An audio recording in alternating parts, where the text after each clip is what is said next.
Focus. Holy cow. All right, guys, it is Wednesday. I'm here.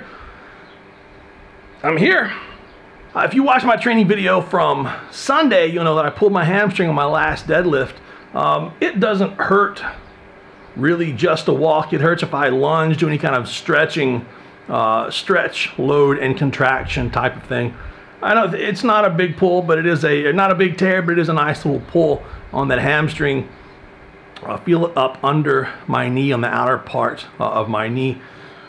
That whole area was sore going into Sunday. I knew better. I had killed myself on hamstrings 2 days before, and my hamstrings were so sore going into Sunday that both my knees were sore. So today, man, it's all about therapy work. What would you do if you had an extremely sore hamstring in a bad way? So, you know, the idea is I've got to get some blood in that area. I cannot let that damaged area start to atrophy. I cannot let all of these surrounding muscles start to go stronger while that one gets avoided. That's where working around an injury gets you in long-term trouble, or short-term trouble, actually, to be honest. So I'm going to do a bunch of warm-up, a bunch of movement, stick with my good mornings to begin with, I think anyway. Haven't got under a bar, don't know if I can do that properly.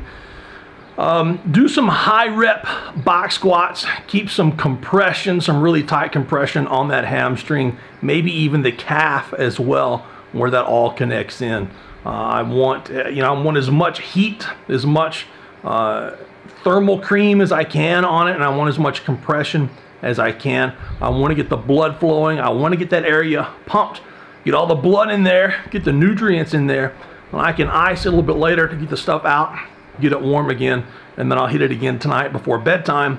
When I'm normally doing my second round of abs and lats, I'll go ahead and do some band hamstring curls as well. So today's going to be a little different, I think, other than all the other stuff I just mentioned. I think I'm going to try to keep this Wednesday as a specific lower body session, and try to move Friday over into a specific upper body session. Bench press, incline dips, shoulder presses, maybe some light log press, that sort of thing.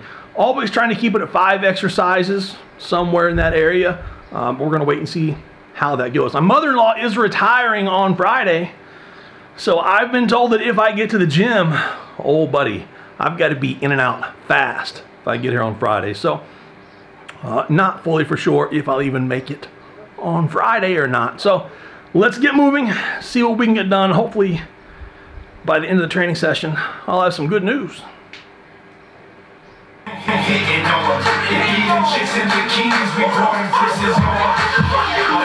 Let's ride that out. Stop that talk outside your mouth. I put guys outside your house. We the hottest in the south. Bad boy, headset, baby girl, bitch, let's sweat. Got that chauffeur, money ain't too far from over. I seen what my chauffeur. Listen up to buy your roadster.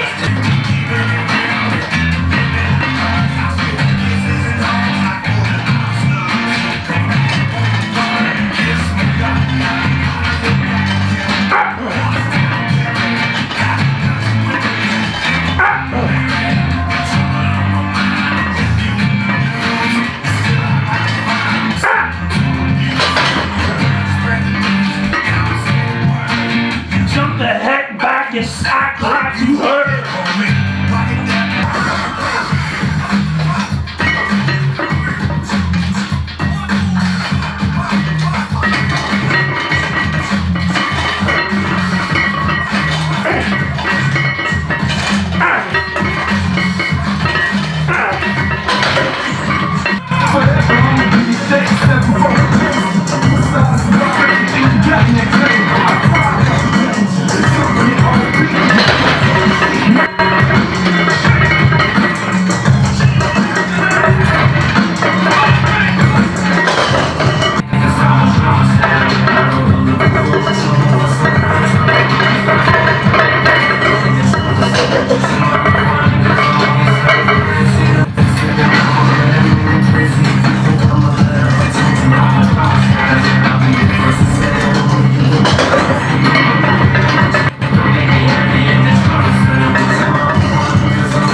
Oh,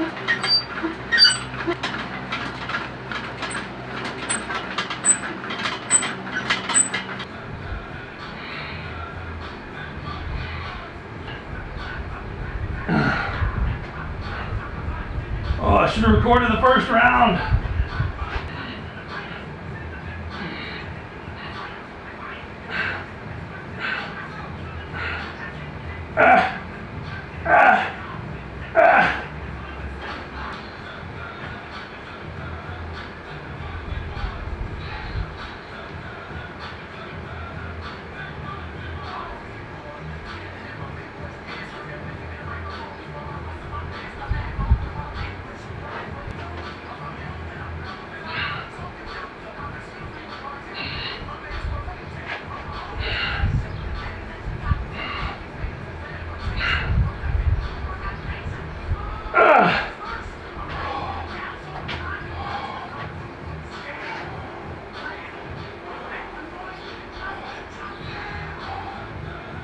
All right, guys, not a bad session at all. Nothing fantastic out of it except that I held together anyway.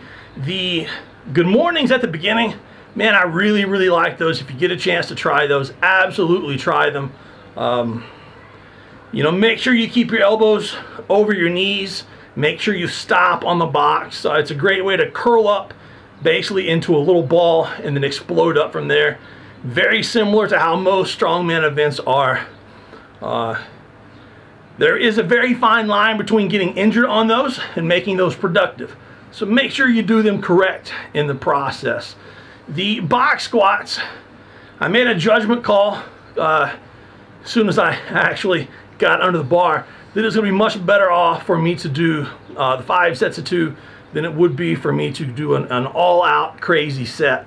And the thought in my head the last week was to do a crazy all-out set as far as I could take it with 3 plates, plus some kind of bands. But those front-loaded bands are a wild ride. I mean, that was only 220 in band tension, but it's 220, you know, 1.5 feet out in front of you. So it's not anchoring you to the ground, it's pulling you forward. So it uses the legs, back, everything totally different. And with that SS yoke bar, it wants to take your head off. I had a small headache coming into the training session. I finished the box squats with a serious headache deep down in my neck. Either way, if you watch, I use different stances on the box squats. The set where I took the widest of stances was the one that hurt my hamstring. I felt my hamstring twinge a little bit. So a lot of people ask a lot of times, why do I use such a wide stance on box squats? Well, that is the stance that uses the most amount of hamstrings, the most hams and the most hips. And those are the muscles that I'm most concerned with. But to kind of work around that hamstring, because I want that hamstring to work, but I don't want it to hurt.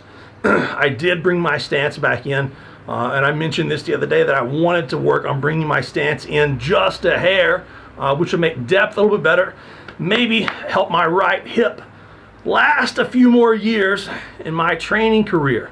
If you normally watch when I box squat, my right knee comes in. I do have some arthritis in that right hip, and that right hip does not want to rotate out like it used to. So I'm working on some stuff to strengthen the muscles, but in the meantime, I need to bring my stance in just a little bit. Decided not to do any kind of deadlifts today, gonna let the hamstring heal. Came back, played with some glute ham raises just to get on the glute ham raise to make sure that hamstring would fire. It absolutely does fire. It is on fire right now with the hottest of hot creams that can be found. I keep looking to see if there's still skin there. There is.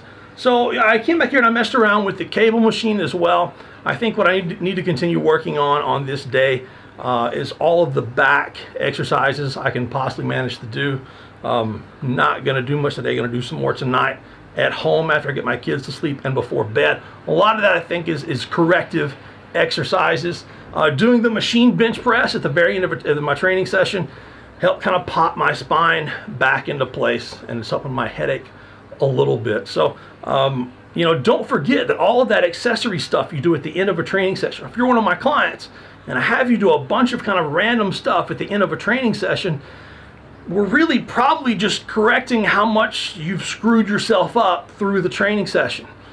We want to reset the spine. I say that to almost all of my clients. A little stuff at the end makes a big difference on your spinal recovery, your body's alignment. It's important to do that before you leave the gym, and it's important to do something else before you go to bed at night. So anyway, this is me getting out of here, hoping I have a training session on Friday. But until then, see you then, guys.